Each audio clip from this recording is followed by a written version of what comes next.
కొత్త బిజినెస్ కోసం ఆలోచిస్తున్నారా? ఈజ్ ఆన్ డిస్ట్రిబ్యూషన్ కోసం కాల్ చేయండి 9154729854.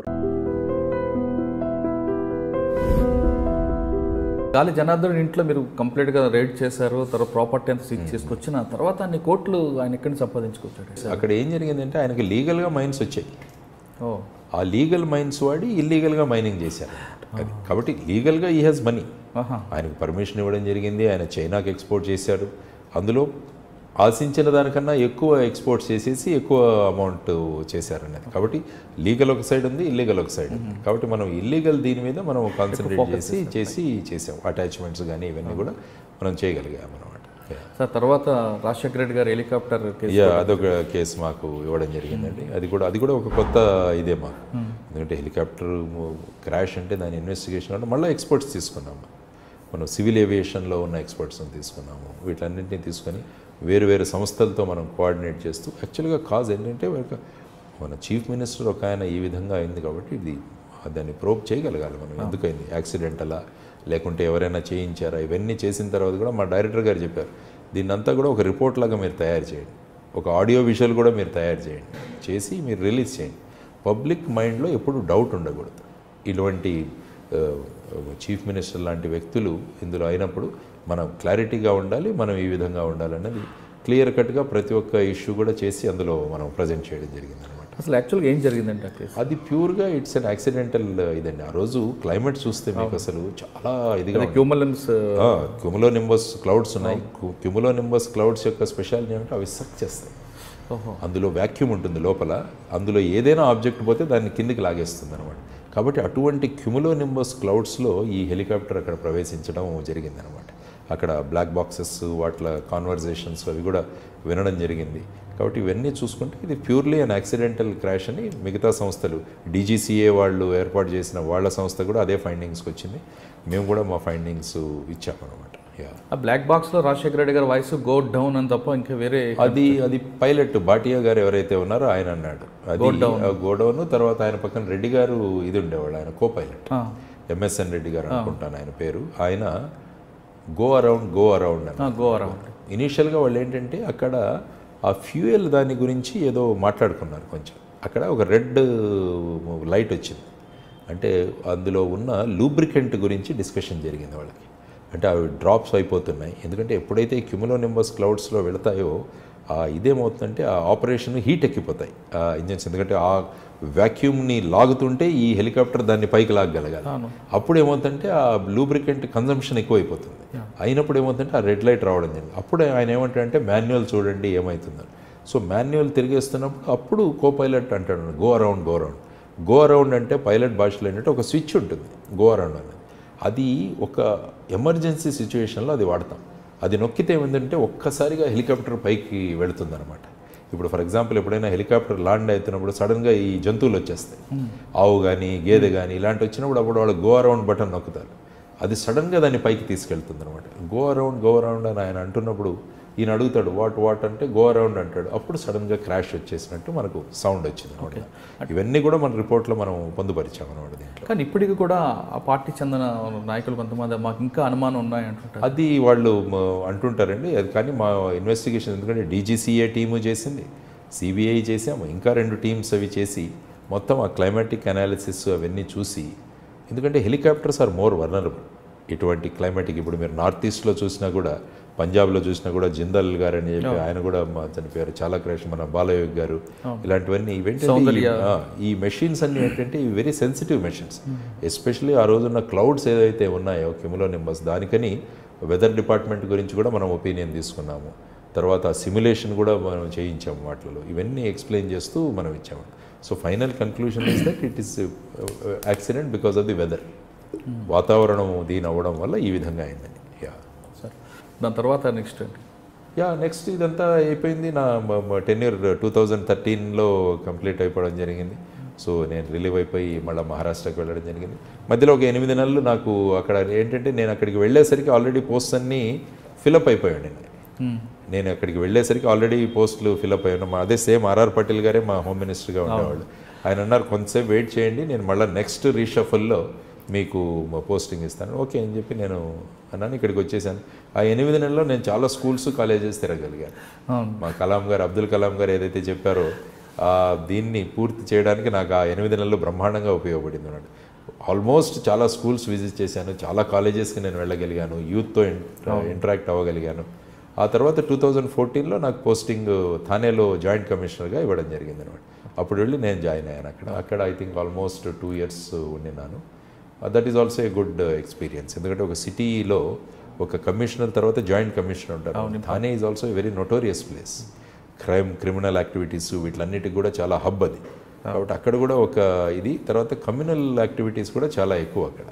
Communal activities for example Bhiwandi అని ఉంది మీకు.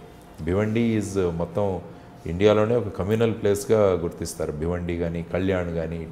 సో ఆ ప్లేసుల్లో కూడా వర్క్ చేయడానికి ముంబ్రా అని ఇంకో ప్లేస్ ఉంది.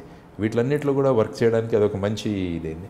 ఇక్కడ ఇన్వెస్టిగేషన్లో ఏదైతే నేర్చుకున్నానో అక్కడ ఇన్వెస్టిగేషన్ కన్విక్షన్ రేట్స్ ఇంప్రూవ్ చేయడానికి కూడా చాలా వర్క్ చేయడం జరిగింది. నా డిఫరెంట్ సర్క్యులర్స్ ఇష్యూ చేసేవాడిని. ఇష్యూస్ వాళ్ళు ఆఫీసర్స్ కూడా లా పాయింట్స్ అడిగినప్పుడు కూడా మనం చెప్పడం. ఈ ఎక్స్పీరియన్స్ డెఫినెట్గా నాకు అక్కడ ఉపయోగపడింది. ముఖ్యంగా అక్కడ ఈ బార్స్ ఇలాంటివి చాలా యంగ్స్టర్స్ చాలా చెడిపోతూ కనపడ్డారు నాకు అనమాట. ఈ డాన్సింగ్ బార్స్ కానీ ఈ బార్స్ అలాంటివి లేడీస్ బార్ వాటి మీద we took very stringent action. బార్లో మీరు రైడ్లు చేస్తే అక్కడ పట్టుకొచ్చి లోపడేయకుండా వాళ్ళకి క్లాస్ పైకి వాళ్ళు అక్కడ వాళ్ళ పేరెంట్స్ హ్యాండ్ ఓవర్ చేస్తారు. వీళ్ళంతా తెలియని పిల్లలు, వీళ్ళు రేపు ఉద్యోగాలు దొరకవు వీళ్ళకి. వాళ్ళ మీద కేసు, ఎందుకంటే వాళ్ళ పేరెంట్స్ని పిలిచి వాళ్ళ బ్రీఫ్ చేసేవాడిని ఇలాంటి వాళ్ళకి. ఎందుకంటే మనం ఎప్పుడు కూడా పరివర్తన గురించి మనం జైలు సిస్టమ్ కూడా చూసుకుంటే ఎవరైనా జైలుకి వెళ్తే వాళ్ళ పరివర్తనలో మార్పు తెచ్చి మళ్ళీ మంచి సిటిజన్గా సమాజంలోకి వెళ్ళినది మన క్రిమినల్ జస్టిస్ సిస్టమ్. కాబట్టి అది ముందే ఇక్కడ చేసుకుంటూ ఉండేవాళ్ళం అనమాట. కాబట్టి ఈ విధంగా ఎందుకంటే వాళ్ళ ఫ్యూచర్ బిల్డింగ్ కొలాప్స్ అయిపోయినప్పుడు కూడా మీరు చాలా ఫాస్ట్గా యాక్ట్ చేస్తారు. బిల్డింగ్ కొలాప్సెస్ అక్కడ ఎందుకంటే ఈ రెయిన్స్ అప్పుడు ఎక్కువ జరిగేదండి. అది కూడా చేసి చాలామందిని కాపాడగలిగాము అక్కడ. ఎందుకంటే చాలా ఓల్డ్ బిల్డింగ్స్ అవన్నీ ఈ వర్షాలు కూడా చాలా విపరీతంగా పడతాయి అక్కడ. కాబట్టి ఆ బిల్డింగ్ కొలాప్సెస్ ఇవి కూడా అవుతుండేవి. అక్కడ కూడా మంచి కోఆర్డినేటెడ్ ఎఫర్ట్స్తో అందరు ఆఫీసర్స్ కలిసి ఒక మంచి ఇది ఎస్టాబ్లిష్ చేయగలిగామండి థానేలో కూడా. సార్ థానేలో మీరు చెప్తున్నట్లుగా డిప్యూటీ కమిషనర్ థానేలో జాయింట్ కమిషనర్గా వెళ్ళాను అక్కడ ముఖ్యంగా ఈ ఇల్లీగల్ యాక్టివిటీస్ అవే మళ్ళీ ఒక పెద్ద థానే ఏంటంటే ఒక పెద్ద వైడ్ స్ప్రెడ్ ఏరియా. అదొక చిన్న ఏరియా సమూహంలాగా ఉంటుంది అన్నట్టు. ఒక్కొక్క ఏరియాలో ఒక్కొక్క కల్చర్.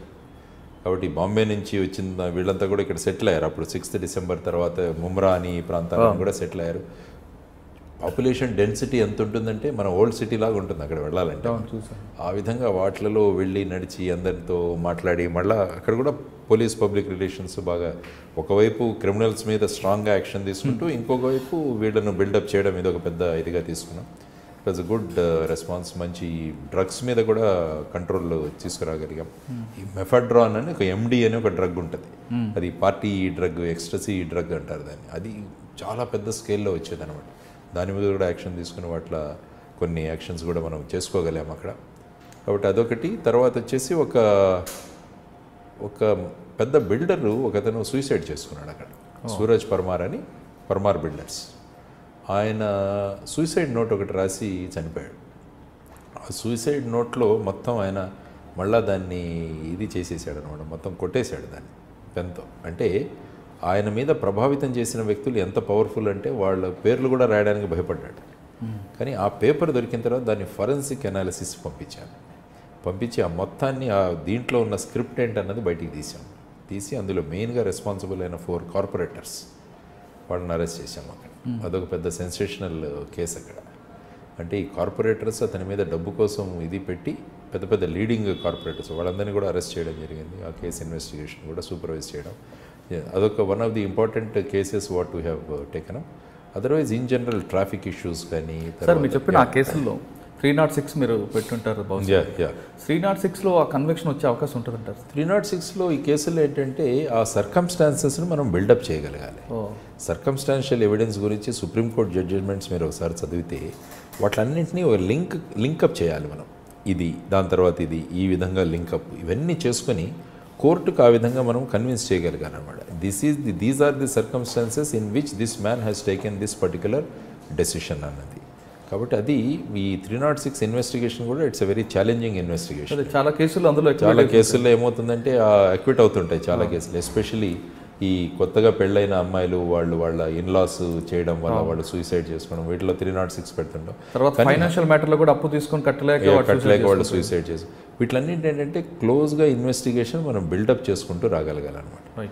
తర్వాత అక్కడ మేము ఇంకొక మొదలుపెట్టింది ఏంటంటే ఒక ఇన్వెస్టిగేషన్ మానిటరింగ్కి ఒక సాఫ్ట్వేర్ డెవలప్ చేయించాను నేను. అంటే మామూలుగా ఏమవుతుందంటే ఇన్వెస్టిగేషన్ అంత ప్రయారిటీ ఉండదు మామూలుగా. ఇటువంటి కమిషనరేట్స్లో ఏంటంటే లా అండ్ ఆర్డర్, ఆ రోజు గడిచిపోయింది మిగతావి పెట్టించుకో. కాబట్టి దానికోసం ఏంటంటే ఇన్వెస్టిగేషన్ మానిటరింగ్ కోసం ఒక సాఫ్ట్వేర్ తయారు చేసామన్నమాట. దాంతో ఐఓ ఏం చేస్తున్నాడు, అతని ఇన్స్ట్రక్షన్స్ ఏమి ఇచ్చారు, ఇవన్నీ ఫాలో అవుతున్నాడా లేదా, చార్జ్ షీట్కి ఏమేమి ఉన్నాయి, ఇవన్నీ కలిపి ఒక మంచి ప్యాకేజ్ డెవలప్ చేశాం. దానివల్ల ఏమైందంటే కన్విక్షన్ రేట్స్ బాగా పెరిగాయి. తర్వాత వచ్చేసి మా ఇన్వెస్టిగేటింగ్ ఆఫీసర్స్ కూడా they use to feel very happy.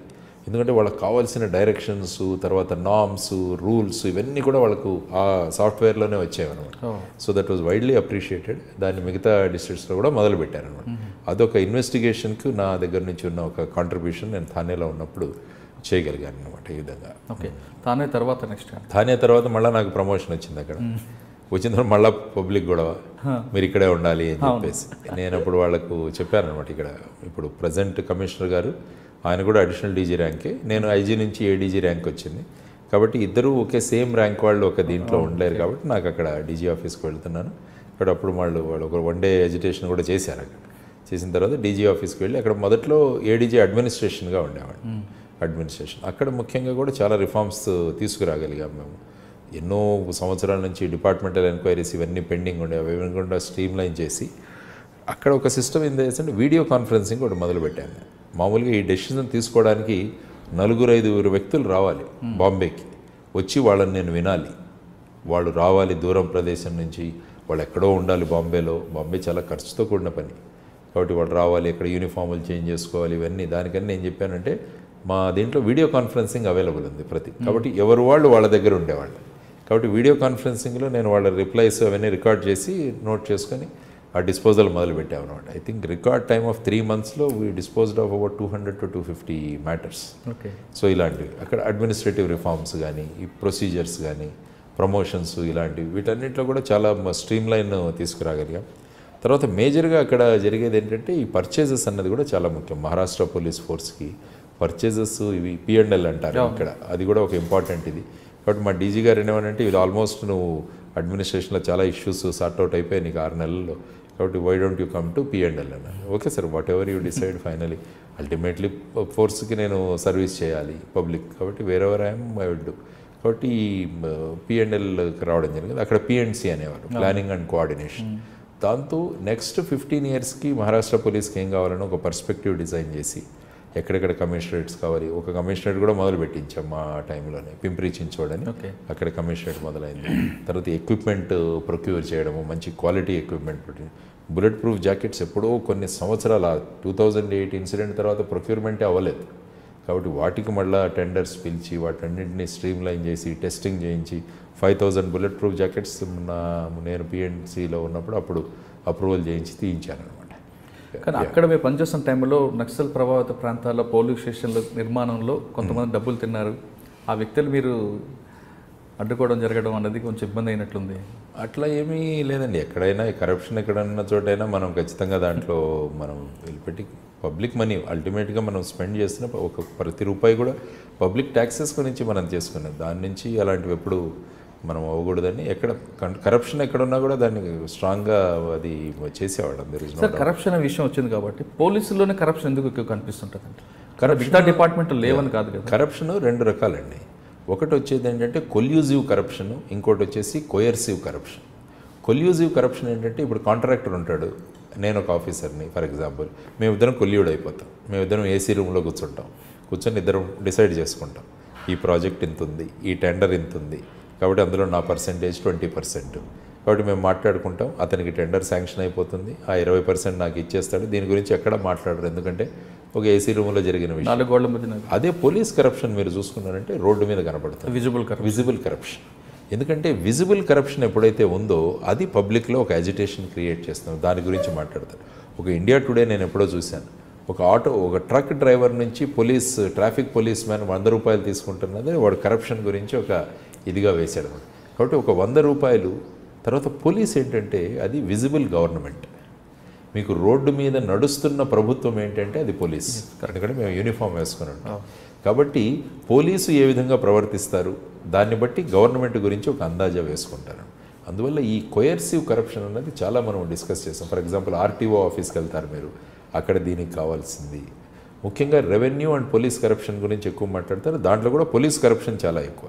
ఎందుకంటే మిగతా కరప్షన్ అంటే మీకు ఏదో ఒకటి వస్తుంది బెనిఫిట్. ఫర్ ఎగ్జాంపుల్ మీరు రిజిస్ట్రేషన్ ఆఫీస్కి వెళ్తారు, అక్కడ మీరు డబ్బులు ఇచ్చి రిజిస్ట్రేషన్ చేయించుకోవాల్సి వస్తుంది. ఆ సిస్టమ్ అలా అయిపోయింది. దానివల్ల ఏంటంటే మీకు రిజిస్టర్ అవుతుంది డాక్యుమెంట్, కాబట్టి మీరేం మాట్లాడరు. ఇక్కడ ఏంటంటే ట్రాఫిక్లో మిమ్మల్ని పట్టుకుంటాడు పోలీస్, పట్టుకొని మీరు జిబ్రా క్రాసింగ్ దాటి అంటాడు, లేదంటే రెడ్ సిగ్నల్ క్రాస్ అయ్యాడంటాం. కాబట్టి అప్పుడు బేరం మొదలు పెడతాం మనం, లేదు వదిలేసే మమ్మల్ని, అప్పుడు ఒక 100 రూపాయలు అంటాడు. సో 100 రూపాయలు ఇచ్చేసేస్తాం. అదేంటంటే మిమ్మల్ని కొయర్స్ చేస్తూ మిమ్మల్ని తీసుకురావడం వల్ల మీకు దాంట్లో ఏ విధమైన ఫలితం రాకపోవడం వల్ల తర్వాత ఒక నడుస్తున్న ప్రభుత్వాన్ని రిప్రజెంట్ చేసేవాళ్ళు ఈ విధంగా అవ్వడం వల్ల ఇదవుతుంది. ఇంకోటి ఏంటంటే ముఖ్యంగా పోలీస్ కరప్షన్లో పోలీసులో ఇప్పుడు 2 పార్టీలు ఉంటాయి. ఫర్ ఎగ్జాంపుల్ ఒక కేసు రిజిస్టర్ అయిందనుకోండి, మీరు వచ్చి కంప్లైంట్ ఇస్తారా, మిమ్మల్ని ఆయన వచ్చి కొట్టాడు అని. ఫర్ ఎగ్జాంపుల్ మేము ఆయన్ని అరెస్ట్ చేయలేదు ఫర్ ఎగ్జాంపుల్, మీరేమంటారు, వాళ్ళ దగ్గర నుంచి డబ్బులు తీసుకున్నారు అరెస్ట్ చేయలేదంటారు. అరెస్ట్ చేసామంటే వాడేమంటాడు, మురళీధర్ గారి దగ్గర నుంచి పోలీసు డబ్బులు తిన్నారు నన్ను అరెస్ట్ చేశారు. కాబట్టి 2 పార్టీల సిస్టమ్ ఉండడం వల్ల చేసినా చేయకున్నా కూడా పోలీస్ మీద కరప్షన్ ఈజీగా ఉంటుంది. తర్వాత వచ్చేసి ఏంటంటే టైం బౌండ్ నిర్ణయాలు పోలీసులో తీసుకోవాలి. అంటే ఇప్పుడు ఎఫ్ఐఆర్ రిజిస్టర్ చేయాలన్నది ఇట్స్ మ్యాండేటరీ, దాని తర్వాత అరెస్ట్ చేయడమా చేయకపోవడమా వీటన్నిటికీ కూడా ఉంటారు. ప్రతి సిస్టంలో కూడా బ్యాడ్ ఎలిమెంట్స్ గుడ్ ఎలిమెంట్స్ ఉంటాయి. బ్యాడ్ ఎలిమెంట్స్ కొంత ఉన్నా కూడా ఎస్పెషల్లీ యూనిఫామ్ వేసుకున్న సర్వీస్ అవడం వల్ల ఒకరు చేసినా కూడా మొత్తం డిపార్ట్మెంట్కి అంతా అది చెడ్డ పేరు వస్తుంది. కాబట్టి ఈ కొయర్సివ్ కరప్షన్ అన్నది మనం ఆపగలగాలి. దానివల్ల పోలీసులో కరప్షన్ గురించి ఎప్పుడు చర్చించుకుంటుంటాం. కానీ పోలీసులో కరప్షన్ అనేది చేయి చాస్తే ఆ 3 సింహాలు తల దించినట్లు అవుతుంది. కాబట్టి అదొక బెగ్గర్తో సమానం. అటువంటి పని చేయదంటే ఒక ఆఫీసర్ అంటున్నారు, అది వాస్తవం అంటారా? ఖచ్చితంగా అండి. ఎందుకంటే పోలీస్ లెవెల్లో కరప్షన్ ఉంటే అది సమాజాన్ని చాలా ఎఫెక్ట్ చేస్తుంది. రేపు ఒక గుండా ఉన్నాడు, వాడి మీద యాక్షన్ తీసుకోవాలి. మీరు డబ్బులు తీసేసుకొని వాడి మీద యాక్షన్ చేయకుంటే వాడి ధైర్యం ఇంకా పెరిగి వాడి ప్రభావం ఇంకా ఎక్కువ అవుతుంది. ఒక 10 కుటుంబాలను బాధ పెట్టేవాడు వాడు 100 కుటుంబాలను బాధ పెడతాడు. ఎందుకంటే నేను పోలీసులను కొనుక్కున్నాను, నేను డబ్బులు ఇచ్చాను. కాబట్టి ఆ కరప్షన్, ఆ గ్రౌండ్ లెవెల్లో ఉన్న కరప్షన్ని మనం ఖచ్చితంగా తీసేయగలగాలి. లేకుంటే ఇటువంటి యాంటీ సోషల్ ఎలిమెంట్స్ ఏవన్నీ ఉన్నాయో వాళ్ళ ప్రభావం ఎక్కువయ్యి ప్రజలకు ప్రభుత్వాల పట్ల ఒక రకమైన ఏహ్య భావన కూడా వచ్చే ఇది తయారవుతుంది అనమాట. కాబట్టి పోలీస్ కరప్షన్ అనేది కింద కానిస్టేబుల్ లెవెలే కాకుండా ఐపీఎస్ లెవెల్ కూడా కొంతమంది ఐపీఎస్ ఆఫీసర్లు కరప్షన్ దాంట్లో ఉంది కదా, మనం చూసాం కదా. దాంట్లో కొంతమంది అరెస్ట్ అయ్యారు, తర్వాత వచ్చేసి వాళ్ళ మీద యాక్షన్ కూడా తీసుకోవడం జరిగింది.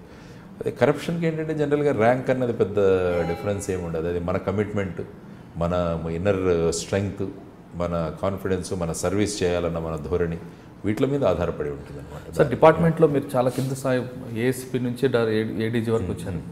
కరప్షన్ అంటే మీకు ఏ స్థాయిలో స్టార్ట్ అవుతుందన్న విషయం మీకు చాలా స్పష్టంగా తెలుస్తుంది. మీరేంటి కంప్లీట్ హానెస్ట్గా ఉన్నారు. డిపార్ట్మెంట్కి ఇమేజ్ కాపాడడానికి మెయిన్గా వచ్చేది కరప్షన్ అనేది ఇంకొక పోలీసులకి పబ్లిక్లో ఇమేజ్ పోతుంది. ఆ జీరో కరప్షన్ రావాలంటే ఏం చేయాలంటారు? రెండోదాని కరప్షన్ ఏంటంటే ఇది ఒక కరప్షన్లో కూడా మనం ప్రజలకి మన సిస్టమ్స్ కూడా మనం ఎక్స్ప్లెయిన్ చేయగలగాలి. చాలామందికి అపోహలు ఉంటాయి. ఒక స్టడీ జరిగింది. యాక్చువల్గా ఆ స్టడీలో ఏం తేలిందంటే ఎవరైతే పోలీసులతో కాంటాక్ట్లోకి వచ్చారో వాళ్ళకి పోలీసుల పట్ల మంచి అభిప్రాయం ఉంది. ఎవరైతే పోలీసులకు కాంటాక్ట్ రాకుండా సినిమాలు చూసి వీళ్ళు ఇలా కొడతారు, వీళ్ళు ఇలా డబ్బులు తీసుకుంటారు, ఈ విధంగా ఇంప్రెషన్ ఫామ్ చేసుకున్న వాళ్ళకి పోలీసులు అంటే నెగిటివ్ అన్నట్టుగా ఒక ఇంప్రెషన్ ఉంది అని చెప్పి. కాబట్టి మనం యాజ్ ఎ సీనియర్ ఫార్మేషన్స్ మనం ఏం చేయాలంటే మన లాలో ఉన్న సిస్టమ్స్, మన ప్రొసీజర్స్ ఇవన్నీ కూడా పబ్లిక్ ఎక్స్ప్లెయిన్ చేయగలగాలి. ఎందుకంటే పోలీస్ పబ్లిక్ కోఆర్డినేషన్ చాలా ఇంపార్టెంట్. అందుకనే ప్రతి ఇన్వెస్టిగేషన్లో కూడా ఈ పంచనామా అన్నది ఒకటి ఉంటుంది. ఆ పంచనామా మీరు చూస్తే ఎవరు రారు మాకు సంతకాలు పెట్టడానికి. మా పోలీస్ స్టేషన్ ఎదురుగున్న టీ షాప్ వాడు, లేకపోతే పక్కన కిరాణాదొకో బట్టల షాప్, వీళ్ళే మా పంచులు ఉంటారు ఎప్పుడైనా. అందుకని కోర్టు అడుగుతారు వీళ్ళు కాకుండా ఇంకెవరు దొరకట్లేదా మీకు, స్టాక్ విట్నెసెస్ అంటారు. కాబట్టి అది ఎప్పుడు మనం దాన్ని ఎదుర్కోగలమంటే ప్రజల్లో కూడా ఈ క్రిమినల్ జస్టిస్ సిస్టంలో కూడా మనం కూడా భాగస్వామ్యులు అన్నది ఒకటి ఆలోచన వాళ్ళలో రేకెత్తించగలగాలి. ఇది లేకుంటే రేపు కోర్టులో కన్విక్షన్ అవ్వదు, వాడు బయటకు వచ్చేసి మళ్ళీ మిమ్మల్ని విసిగిస్తాడు అని చెప్పినప్పుడు ప్రతి ఒక్కరిని భాగస్వామ్యులు చేయాలన్నమాట. కాబట్టి అటువంటి రిఫార్మ్స్ తీసుకురావడం చాలా ముఖ్యం. అందుకని ఇప్పుడు మహారాష్ట్రలో తీసుకుంటే ఇప్పుడు ఏవైనా ఇంపార్టెంట్ కేసుల్లో గవర్నమెంట్లో పనిచేసే వాళ్ళని మనం విట్నెసెస్గా తీసుకోమని వాళ్ళకి జిఆర్ పెట్టాం. ఇప్పుడు ఈ ఆఫీస్లో ఉంటే నాకు ఇంపార్టెంట్ కేసు అనిపిస్తే వాళ్ళు పిలిచిన తర్వాత వాళ్ళు రావాల్సిందే, లేకుంటే చాలామంది మేము రామంటారు. కాబట్టి అది మహారాష్ట్రలో జనరల్ కేసెస్ కూడా అది ఇచ్చాం. దానివల్ల ఏమవుతుందంటే ఇప్పుడు వాళ్ళు ఖచ్చితంగా వచ్చి కోర్టులో ఇది చెప్పడానికి కూడా దానివల్ల కన్విక్షన్ రేట్ పెరుగుతుంది అనమాట. ఒక అండర్స్టాండింగ్ కూడా మనం పెంచగలగాలన్నమాట. సార్, కరప్షన్ మీద మీరు మంచిగా ఎక్స్ప్లెయిన్ చేస్తారు. అదేవిధంగా డిపార్ట్మెంట్లో ట్రస్ట్ డెఫిసిట్ బాగా కనిపిస్తుందండి. ప్రజల్లో నమ్మకం ఇంకా పెరగాలి. పోలీస్ డిపార్ట్మెంట్ అంటే ప్రజలకి బాగా గౌరవం రావాలి. అందుకే పోలీసు లేకపోతే సొసైటీ లేదు.